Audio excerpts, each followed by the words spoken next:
Shalom, I'm Rabbi Jonathan Ginsberg of the Ezra Habonim Niles Township Jewish Congregation. I'm continuing my video class on Jewish values, and this will cover Jewish values from 15 to 21. But they all have the same idea. They're all about tzeddakah, gmilut hasidim. Based on the value we've already learned about chesed and rachamim, mercy and compassion, these are the ways in which the Jewish people, historically, from the Bible on, have reached out to help the unfortunate, the poor, and the needy. First of all, we have the term tzeddakah, which of course does not mean charity, which is the Greek word based on a word for love, but it's the Hebrew word from tzedek, which means righteousness. This is not something we do out of love, although doing it out of love is a nice thing, but you don't always feel like love, and so you have to have an obligation, a commitment. This is the genius of Judaism. Tzedakah is an obligation. It's out of righteousness. We're commanded to help the needy and the poor.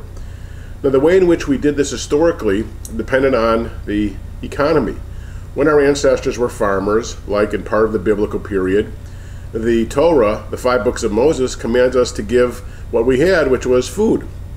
And so the Torah says, leket, shichacha, peah, parts of the farm. If you have a corner of the field, if you have a field and you have corners, of course, the corners belong to the poor. And the Talmud goes into the details explaining what defines a corner, how much you actually had to give the poor. Also, we had a sense of gleanings. When you were going through and reaping your crops, you had to leave what you forgot for the poor and what fell for the poor. In fact, if you read the book of Ruth, when Naomi and Ruth returned from the famine in Moab, Naomi sends Ruth to go to the fields of Boaz to do that, to collect food that way. Now, when the economy shifted and became more of a money economy, people had to give donations. Even before that, when the temple stood, people would bring sacrifices periodically, every few years. Some of those sacrifices went to the poor, to feed the poor, to help them. In the money economy, though, it turned to be money and other goods. And so Jewish communities always had other kinds of ways in which to help. And so value number 16 would be the kupah. There were soup kitchens and free loan societies. There were tangible programs of both gmilut hasidim, in-kind activities, and also money, food and clothing and shelter to help the needy. And value number 17 were these agricultural ideas of shichacha, peah, of the things that we could do out of our farm to help the needy. Value number 18 is the word itself for tzedakah. Just remember tzedakah. We need to know the idea of giving money to help the needy, to help the poor. And number 19 is the concept of yatom v'almanah, the widow and the orphan. The Torah sets aside those classes it considers to be the most vulnerable, like widows and orphans, and many times says you must never mistreat them. And it says that God's wrath will rage hugely.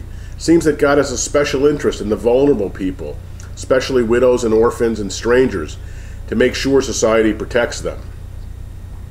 But not only that, value number 20 is called tsar ba'alei chayim, tsar ba'alei chayim, which is the idea that you have to also not bring cruelty to animal life. One of the most wonderful stories in the Torah is the story of Rebekah. And when Eliezer is sent by Abraham to go find a wife for Isaac, he puts a test for himself. He says, when I go across the desert, if the person I find there, a woman, says, I'll give you something to drink and to your camels too, I'll know that she has the kind of heart that would make a beautiful, wonderful wife for Isaac. And of course, as soon as he gets across the desert, he runs into Rebekah, and she says that. She wants to feed his camels. And it wasn't an easy thing.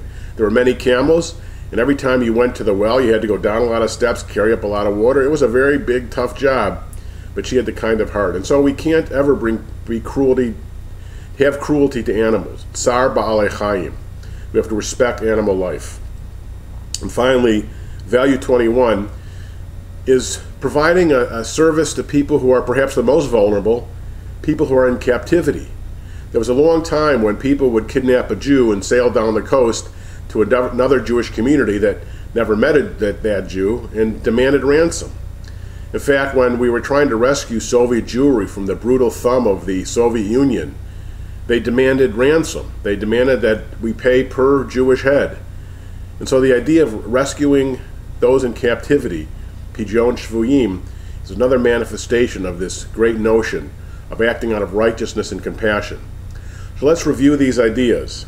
The general category of helping the poor, the medieval institutions that we still have today of food kitchens and free loan societies and other gmilut hasidim, ways in which we help.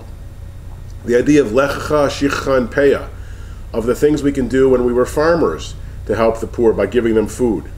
Of the concept of tzedakah itself. The special sense about helping the poor and the needy. And finally, tsar ba'alei chaim, not being uncaring and to be especially caring for the merciful treatment of animals. And finally, the rescuing of captives. These are values 15 to 21, all basically sensing a human heart to act out of a sense of righteousness and obligation to help those vulnerable in our society.